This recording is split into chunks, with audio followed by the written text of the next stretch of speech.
In Greek mythology, they believed that the Titan god Prometheus was responsible for giving fire to mankind. And he was a supreme menace and he was a trickster, but he was also the god of fire. Fire was a great blessing, and it's one thing that mankind had that separated them from every other living thing, from animals. But it also came at a great cost. For Prometheus to give mankind fire, it also came with the wrath of Zeus on top of it. And so all the problems of the earth, Greek mythology would say, belong to this Titan god Prometheus and the granting of us with fire. In Japanese mythology, they held to two gods that gave birth to three children. One of those three was a troublemaker. And so they banished the third child to the sea, so he couldn't cause any more suffering on the island of Japan. And it's from that place that the Japanese believe that the tsunamis, the chaos, the struggles of life ensue against not only their country and their nation, but against other people as well. For most cultures, identifying the source and the cause of suffering is something that's going to help people get through suffering, help us to think through it, to bear tough times when they come along, and to process suffering. Largely in ancient cultures, most of them believed in an honor and shame dynamic. In other words, the way that you dealt with suffering, the experiences, the difficulties that you went through were either going to be handled in one of two ways. Either they would be held honorably and give honor to the family and to the culture in which you were growing up, or they would be held dishonorably and lead to shame and disapproval. Therefore, there was always two main ways that you could approach suffering. Either, again, by bringing honor to your family or shame. Viktor Frankl was a psychologist and Holocaust survivor. He wrote a very famous book called Man's Search for Meaning. He was an existentialist. And he said he survived the Nazi death camps. And he said that there were two types of people that went through the camps. There were those who held to a meaning and a purpose in life that had great hope, and that there were others who lost meaning and purpose in life, and therefore they struggled with hopelessness and they gave up hope. And he could see it just in a matter of weeks and days, the difference that hope and meaning in life had on victims of the Holocaust, on the concentration camps. Most of the time when we think about suffering in life, we think about the whys. Why me? Why this? Why now? Why that situation? Why that person? C.S. Lewis suggested that if we stop and ask those questions, we have to keep another few things in mind. His notion was that, and this is an arbitrary percentage, he said that 4/5 of all suffering in life is really attributed to ourselves. It's for things that we do that bring things on. After all, he quotes this in The Problem of Pain, is his book that he talks the most about suffering. He says, after all, it was men, not God, who produced torture, whips, prisons, slavery, guns, bayonets, and bombs. And of course, a guy having lived through 2 world wars knows something about the suffering and evil that comes along with it. But reversing the typical trend of questioning God due to suffering, Lewis said something pretty fascinating in this book, Problem of Pain. He said, from our present point of view, it ought to be clear that the real problem is not why some humble, pious, believing people suffer. The real problem is why some do not. And that italicized "not" at the end is Lewis's in this book. Even Lewis acknowledged that a palatable understanding or a palatable explanation for suffering was beyond his scope. He couldn't do it. He knew that when he looked out at life and the world and God's word and how he has revealed himself, there's ultimately a lot of questions about suffering that we cannot answer. And we have to trust in a sovereign God regardless. But he wanted to dive into that. If 4/5 of all suffering is contributed to us, what about that other 1/5? How do we understand that? And how can we ultimately grow through it? Enter Psalm 89. We've come to Psalm 89, which is one of the most poignant of all Psalms in the Bible. concerning adversity, difficulty, trials, and suffering. We're going to take a very brief look at this long psalm on hope and talk about pain and suffering and walking through the difficulties of life. But to do this effectively, what I want to do is we're going to start actually at the end of Psalm 89 and then work our way back to the beginning, because there's a huge shift in the text. We're going to talk about at least two things as we go through this. Number one, how did Israel experience pain and suffering that brought the psalmist to write this particular psalm, Psalm 89? And then number two, I want to give us 2 steps for dealing with suffering. It's going to be very universal and general as we look at the text this morning, but I can't help but look at these 2 things and see some significance and some application as we go through it. Charles Spurgeon could have been one of the ministers that talked the most about suffering in his pastoral ministry. And he talked about tracing God's hand through suffering. He said sometimes it's really hard to trace it. We lose sight of God's hand and what he's doing in our hearts and in our lives. But he said this, and I think it's good. He said, God is too good to be unkind, and he is too wise to be mistaken. And we cannot trace his hand in suffering. We must trust his heart. When we can't trace his hand going through life, we must trust his heart. Number one in your outline, number one this morning, let's talk about the way that Israel suffered in the Old Testament. Psalm 89, now before we get into the details, is the last psalm in book 3 of the Psalter. Book 3 is Psalm 73 all the way through 89. And the psalm can be divided into 3 main sections when you look at it. At the beginning, you've got an explanation of covenant faithfulness from God to his people, verses 1 through 18. After that, it's God's covenant faithfulness to his king, to the promises that he made to David. We're going to talk a lot about the Davidic covenant this morning. Goes through verse 37. And then in the last section of the psalm, there's an obvious shift.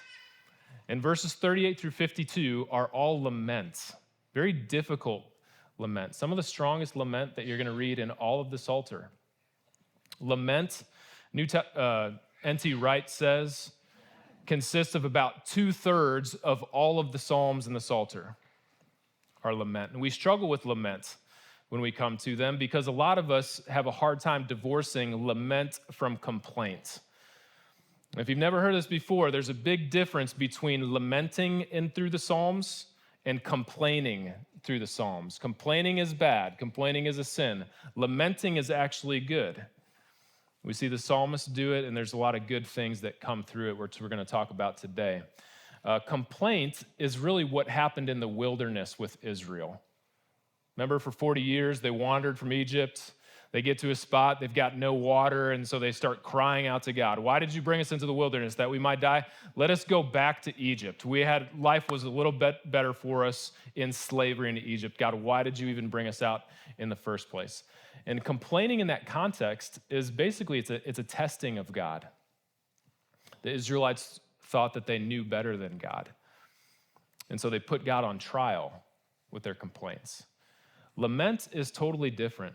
Lament is rooted in praise. In fact, the core of the lament psalm is thanksgiving.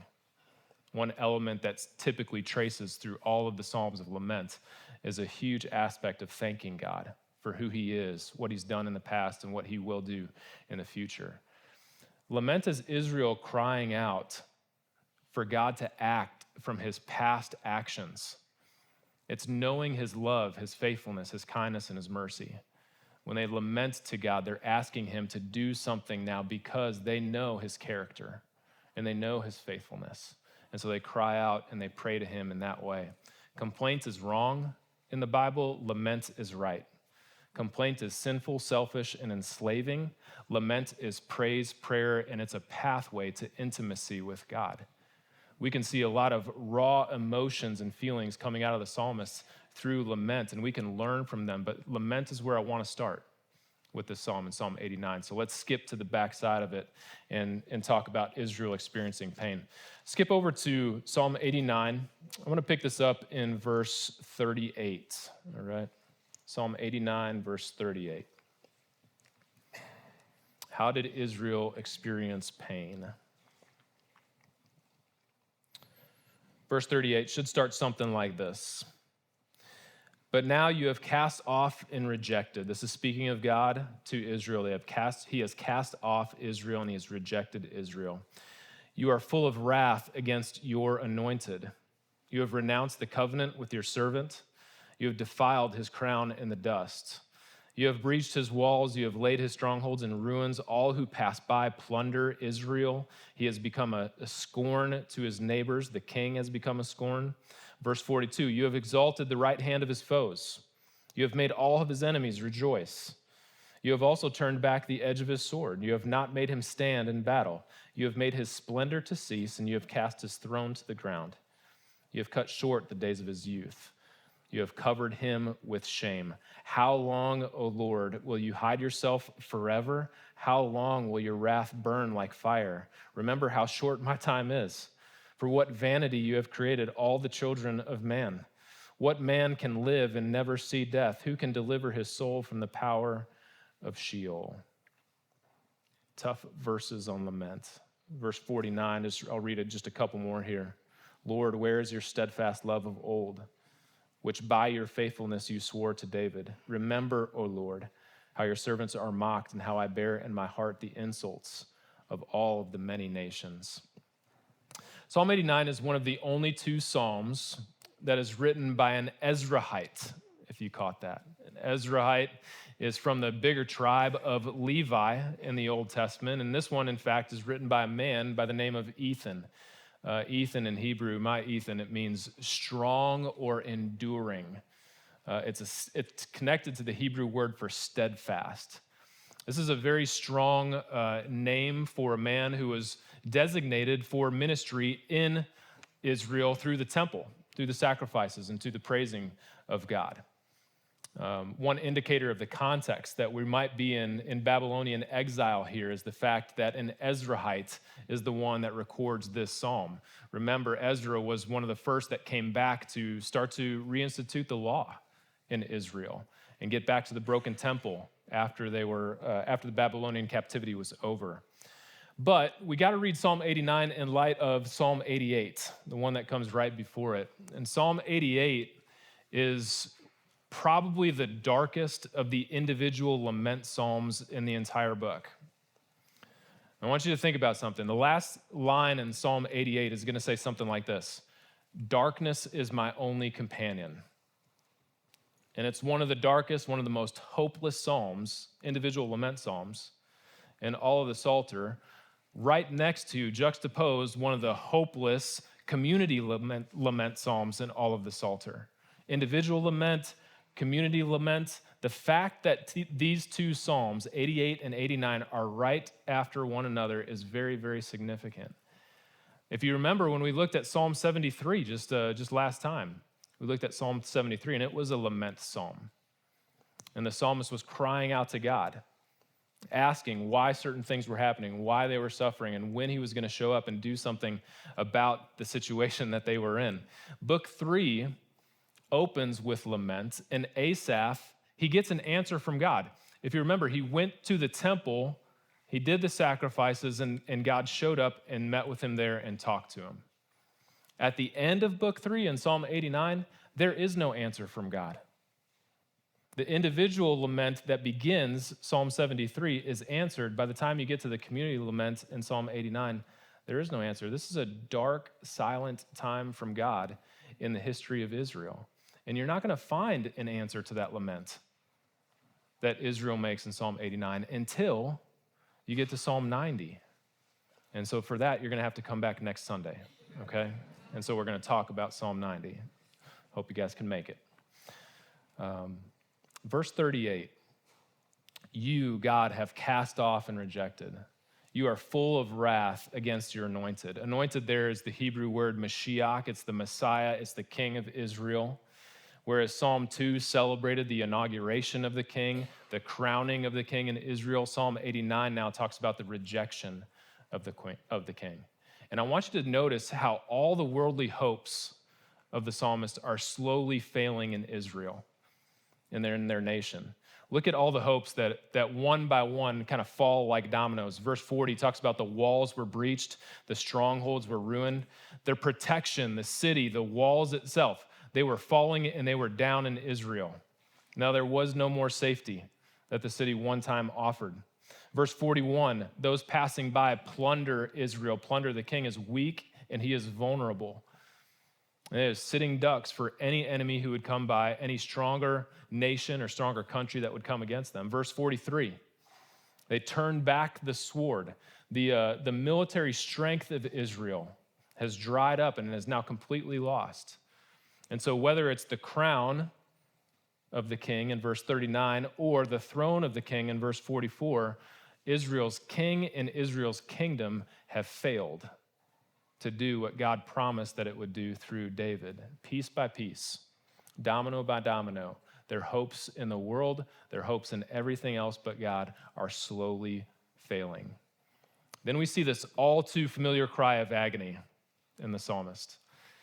"O Lord, how long?" This situation is real, it is tough, it is difficult. How long is it going to go on for? One commentator put it this way: the psalm's whole burden is concentrated into a cry of bewildered agony to God. The unanswered question of verse 49 is really the thrust of this entire psalm. Look down at verse 49. Lord, where is your steadfast love of old, which by your faithfulness you swore this to David?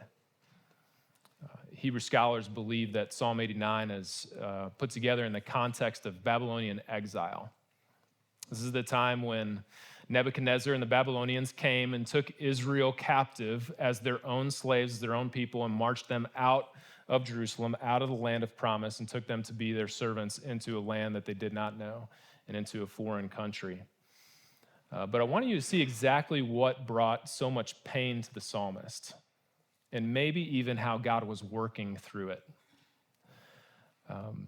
The psalmist knows that the Messiah is God's anointed one, his promised king. He knows a God that is royal, has a crown, has a throne, who will one day rule the nations. He talks about God's faithfulness in this psalm, talks about God's loving kindness and his mercy. The theology is extremely strong all the way through Psalm 89. But the present experience of the psalmist doesn't match the faith of the theology that's presented in this psalm, in Psalm 89. When Brandy and I went off to DTS, Dallas Theological Seminary, several things happened as we were transitioning our life there. I'll never forget, we were living in Starkville, Mississippi at the time. We bought or rented a 16-foot truck to get us from Mississippi. It was about a 9-hour drive to Dallas. And we loaded up all of our stuff. We had so many people came and friends came help us load up and pack boxes, and we tried to get everything in there. We probably were about 5 feet short in the truck of getting everything that we wanted to get in. And so we had to leave a lot of our possessions, a lot of our belongings back in Mississippi. We knew it wasn't worth it to come back for them.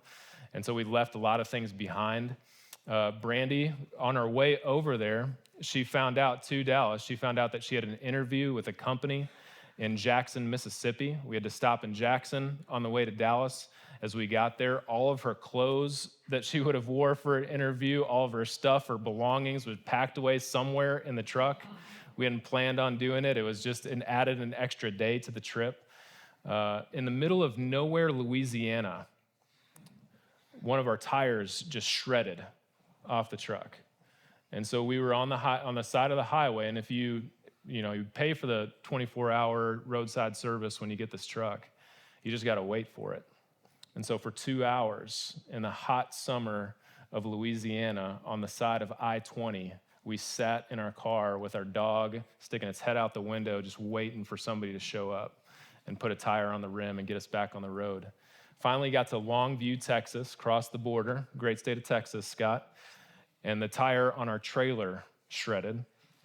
So we waited 3 hours in Longview, Texas for another tire to come back. It took so long to get there. Finally, we stayed at a hotel. I pull into the parking lot of the hotel with a truck and a trailer with my car on a 2-wheel dolly behind it. I've got 3 pivot points on this truck, and I find out there's no road that goes all the way around the hotel. I've got no way to turn around the truck. My friends from Mississippi helped me get the car on the dolly in the first place. I had no idea how to do it. They put the safety chains on, they put the netting on, they got me all squared away. We found 6 burly guys in the parking lot, and I asked them if they would help me to maneuver my car so I could turn around the truck and get ready to go in the morning. Gave them $40, just random guys on the side of the road. They literally picked up and moved the car on the dolly for me so I could turn this thing around.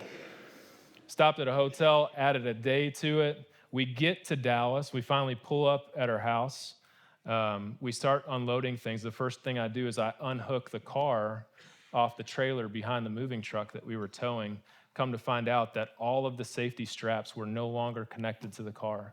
It was a miracle that the thing stayed on there in the first place. And I think every Dallas Seminary student probably has a similar experience to this.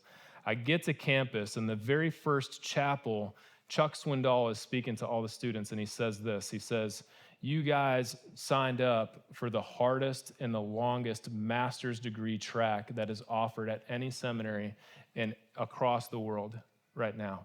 He said, "We designed it that way for a purpose." He said, "This is designed to bring you to an end of yourself.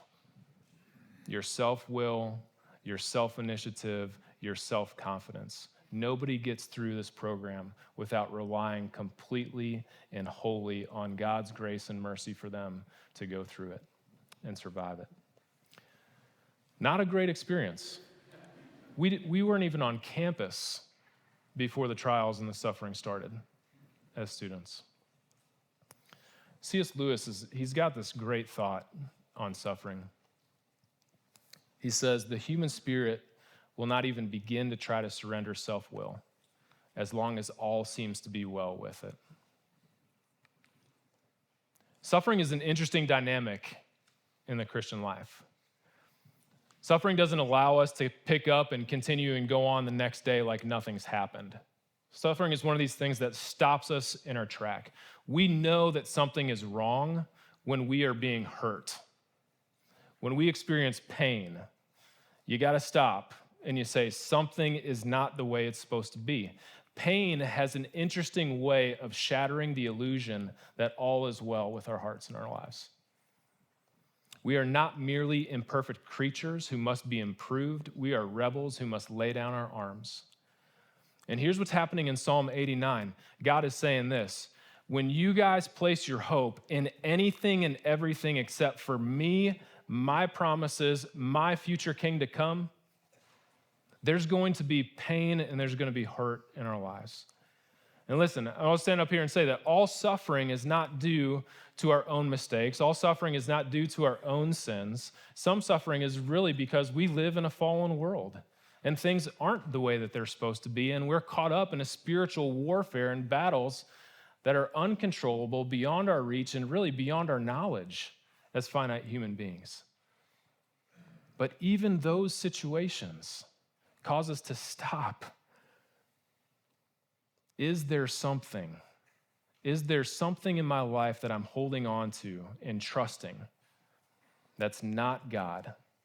That might be an idol in my heart, or might be an obstacle for me having a closer relationship and a stronger hope in Christ and who he is and the truth of the gospel. How did Israel experience pain? They experienced it through exile, through suffering, through slavery, to a stronger nation, something I can't even fathom.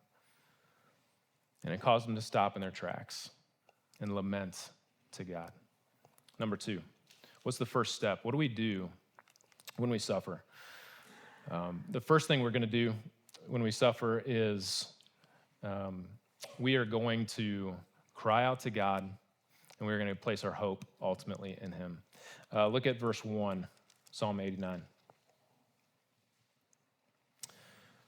Verse 1 says, "I will sing of the steadfast love of the Lord forever. With my mouth I will make known your faithfulness to all generations." Now, steadfast love there is the Hebrew word chesed, and that is God's faithfulness to his people, specifically his covenant faithfulness to Israel. And so here's Israel praising God in the midst even perhaps of exile. The psalmist launches into a high praise. for God, his character, who he is, and how he is working in their midst. You might be saying to yourself, Jared, I know you've got a master's degree from Dallas Theological Seminary, but are you just saying that the first step in dealing with suffering in life is to praise God? Everybody go like this, yes. Is to grab a different perspective on life, to refocus our attention on God, take the focus off of us, and to praise him even when life hurts. Respond by praising God. In life, we praise the things that we desire the most or we enjoy the most. We don't talk about praise enough in the church. It's something that we do together, something that we sing together, but we don't talk enough about it. One writer put it this way, he said, I had never noticed that all enjoyment and spontaneity overflows into praise, even in the world. He said, the world rings with praise. Lovers praising their mistresses, readers their favorite poet, walkers praising the countryside, players praising their favorite game. He continues on and he says this way, he says, we delight to praise what we enjoy because the praise not merely expresses, but completes the enjoyment. In other words, if you enjoy something or you desire something, the natural response to that is that you praise that thing. You say good things about it. You're encouraging in that atmosphere and in that context. Paul Tripp says that praise is a refocusing of the heart on what we desire the most. The things that you desire the most, the things that you enjoy the most, are the things that you praise the most. What that means is even in the context of difficulty, even though we're experiencing pain and suffering, if we desire God the most, if we enjoy God the most, we can still praise God in those contexts. Verses 3 and 4 are references to the promises of God to David. Verse 3, Psalm 89 says, you have said, I have made a covenant with my chosen one. I have sworn to David, my servant, I will establish your offspring forever and build your throne for all generations. This reckons back to 2 Samuel chapter 7 and 1 Chronicles 17. This is the Davidic covenant that we have in the Old Testament. David asks the Lord to build a house for him. He wanted to build a temple for the Lord. And he says, no, it's not for you to build the house of the Lord. You are a man of warfare and bloodshed. A son will come after you, Solomon. He's going to build the temple instead. But here's what I'm going to do for you, David. I'm going to give you a promise of a future, and a descendant from your seed will sit on the throne of Israel forever and ever. That is the Davidic covenant. That's what's being referenced right here in Psalm 89. Verse 5 is going to talk about the assembly of the holy ones. This is divine council terminology. Psalm 82 plays big here, Deuteronomy 32. There's a spiritual realities to heavenly places and heavenly beings that we don't know a lot about, but here's what we do know. God is supreme and sovereign over all of them. Verses 5 through 8 are all about the supremacy, the authority, and the sovereignty of God over all things, above all things, and above all situations in life. Then, starting in verse 9, we get an alternating pattern of God as creator and God as spiritual victor. He creates all things. In the beginning, he is the creator God. He is also the God who fights our warfares for us. He fights our battles, and he gives us victory even in the spiritual places. Look at verse 9. You rule the raging of the sea. When its waves rise, you still them. Speaking of the creation of God, overcoming the chaotic sea. Verse 10 is the spiritual warfare. You crushed Rahab like a carcass. There's two Rahabs in the Old Testament. There's Rahab in Joshua chapter 2. Rahab is the sea monster, resembling all the chaos, sin, and evil associated apart from God's presence and what he has created as good in the very beginning. All of this reminds us of Genesis 1. All this reminds us of Jesus calming the storm in the Gospels and walking on water. He crushed Rahab, the chaotic, uncontrollable sea monster. Verse 11 takes us back to creation again. The heavens are yours. The earth is also yours, the world and all that is in it. You have founded them at creation. The entire world belongs to God because God created it and everything in it. Verse 13 mentions the mighty arm of the Lord. You have a mighty arm, strong as your hand, high as your right hand. Is a reference to Jesus and Christ and his power over everything, but also a memory of how God worked in the past. There's a constant refrain that you're going to read in the Old Testament that goes something like this. With a mighty hand and an outstretched arm, God redeemed his people Israel. Right? It has to do not only with his strength, but with his action and what he does with his power to redeem, to save his people. Whenever we worship God as creator, it insinuates two things. Number one, there's a satisfaction reflected in his work.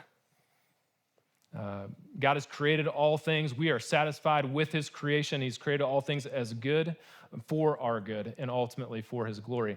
But number two, there's an aspect of worshiping God as creator that Paul Tripp talks about. He says this: there's an I belong to another lifestyle that we tap into when it talks about God as creator. I belong to another lifestyle. We were not meant to live for ourselves. We're not meant to live for our own glory, our own satisfaction, our own enjoyment. We were meant to live for God's glory. He created us for a purpose, to worship him. We belong to God. And so we worship and serve the one who ultimately we belong to, who owns us, and who we serve with freedom and joy. Step number one in responding to trials and suffering is to praise God. Step number two is ultimately to place our hope in God. Now, verse 19 is an introductory saying to the greatest section in Psalm 89. All right, and I'm going to read a big chunk of it here. Psalm 89, verse 19. Here's the introduction. Of old you spoke in a vision to your godly one, and you said, I have granted help to one who is mighty. I have exalted one chosen from the people. I have found David my servant. With my holy oil I have anointed him, so that my hand shall be established with him. My arm also shall strengthen him. The enemy shall not outwit him. The wicked shall not humble him. I will crush his foes before him and strike down those who hate him. My faithfulness and my steadfast love shall be with him, and in my name shall his horn be exalted. I will set his hand on the sea and his right hand on the rivers. He shall cry out to me, you are my Father, my God, the rock of my salvation. I will make him the firstborn and the highest of kings of the earth. My steadfast love I will keep for him forever, and my covenant will stand firm for him. I will establish his offspring forever, and as the throne, as the days of the heavens. If his children forsake my law and do not walk according to my rules, if they violate my statutes and do not keep my commandments, then I will punish their transgression with the rod and their iniquity with stripes. But I will not remove him from my steadfast love or be false to my faithfulness. I will not violate my covenant or alter the word that went forth from my lips. Once for all I have sworn by my holiness, I will not lie to David. His offspring shall endure forever. If you highlight or underline in your Bible, I would encourage you to highlight or underline verse 36. His offspring shall endure forever. His throne as long as the sun before me. Like the moon, it will be established forever, a faithful witness in the skies. The first stanza of this section focuses on David as a warrior. Verses 20 through 23. Look back. I found David my servant. I have anointed him. With my hand I established him. My arm shall strengthen him. The enemy shall not outwit him. The wicked shall not humble him. You might be surprised to see the psalmist quoting the stronger king of Israel, even in the midst of exile. The monarchy has failed in Israel.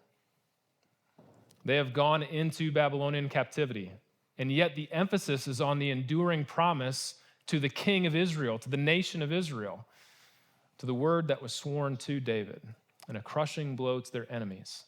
Regardless of how things are looking in front of you, there's always a truth above you from the word of God.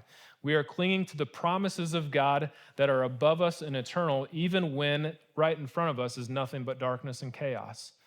We can trust him and that these promises are ultimately going to be fulfilled. Verses 28 through 35 just build on the promises of God. And I want to draw special attention to verse 36. His offspring shall endure forever, his throne as long as the sun before me. Do you guys remember the attacks, the terrorist attacks on Paris in 2015? Remember that time? Barack Obama was president. And he said something that was very interesting during the initial press conference. And it went something like this. He said, "My fellow Americans, I am confident we will succeed in this mission because," and listen to this, he said, "we are on the right side of history. I'm confident we will succeed in the mission because we are on the right side of history." And he used that phrase, the right side of history, 15 times in his address to the nation. He used the phrase, the wrong side of history, an additional 13 times. And after the press conference, when the press secretary came back up to answer questions and explain everything that was going on at a deeper level, they used that phrase, the right side of history, at least 16 times.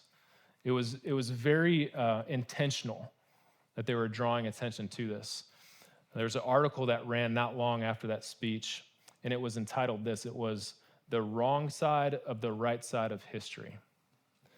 And here's what happened in that specific context. And you won't see this as much anymore, especially the Democratic side of our government. They don't like to use the word liberal as much anymore. They like to use the word progressive. And that's very intentional. And they focus a lot on the right side of history and the wrong side of history. What he was saying is that we have progressed so much in the world. We have advanced so much in our government and our institutions and our communication across the world that we now live on the right side of history. We live at a time where we can overcome terrorism. We live at a time where we can unite together against different things like these and be victorious over them. We don't live on the wrong side of history anymore. Psalm 89 kind of shatters that illusion of the right side and the wrong side of history. Psalm 89 is a hope that's actually on what I would consider the harder side of history. This is before the Son of David, Jesus, comes to the earth, the rightful king, who will make all things right and rule over the nations.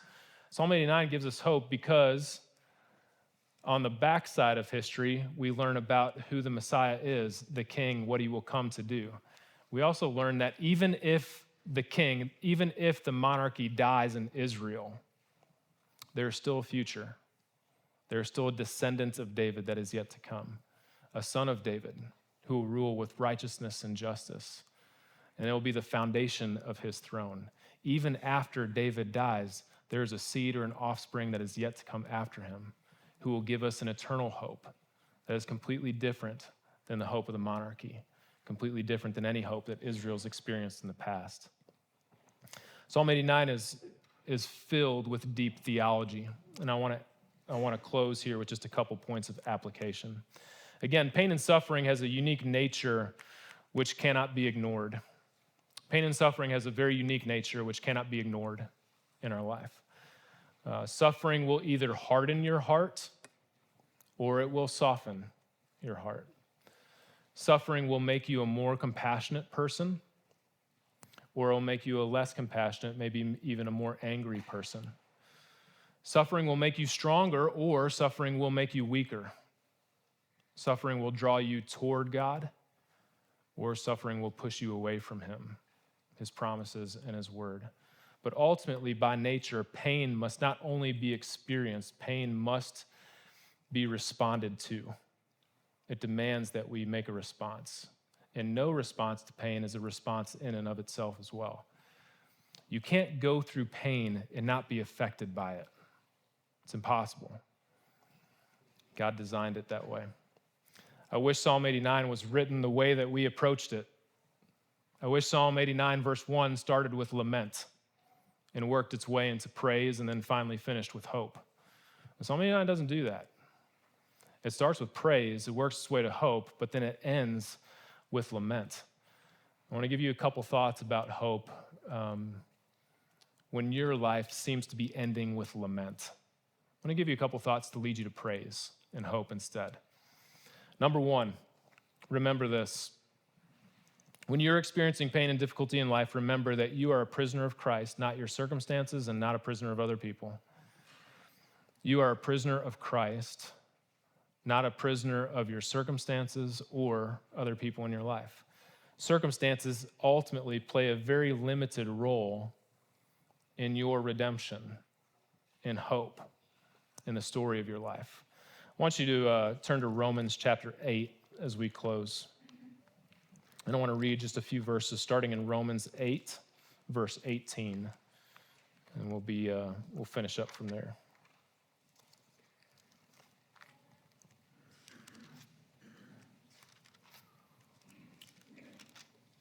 Romans 8, verse 18. Remember that you are a prisoner of Christ, not your circumstances or other people.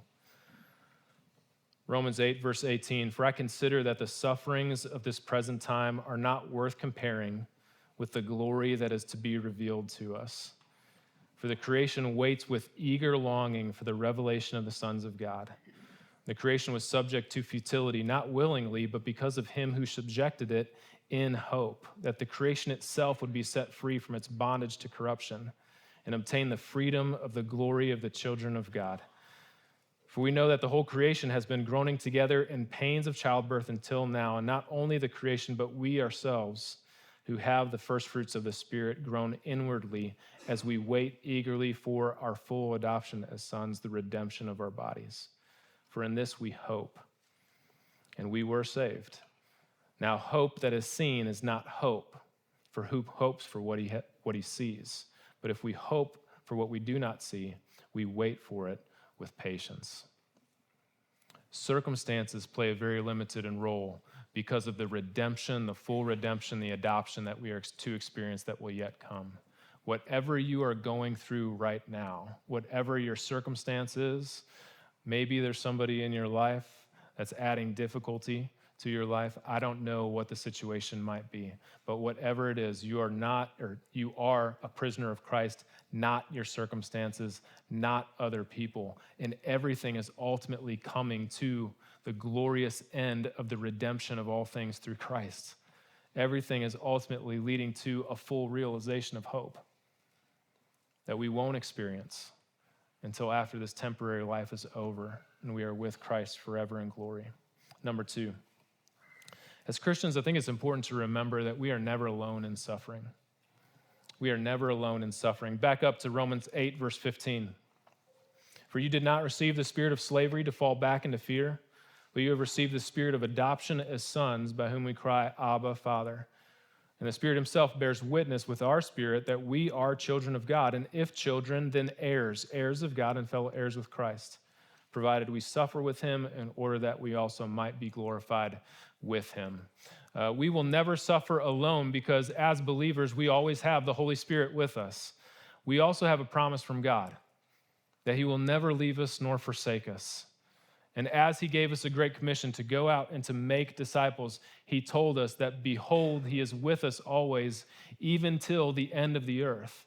Listen, suffering is not ultimate, but God is. Difficulty does not control you, but God will. Hardship does not define you, but God does. We have an identity, a definition, an understanding of our existence that goes beyond the things of this fallen world.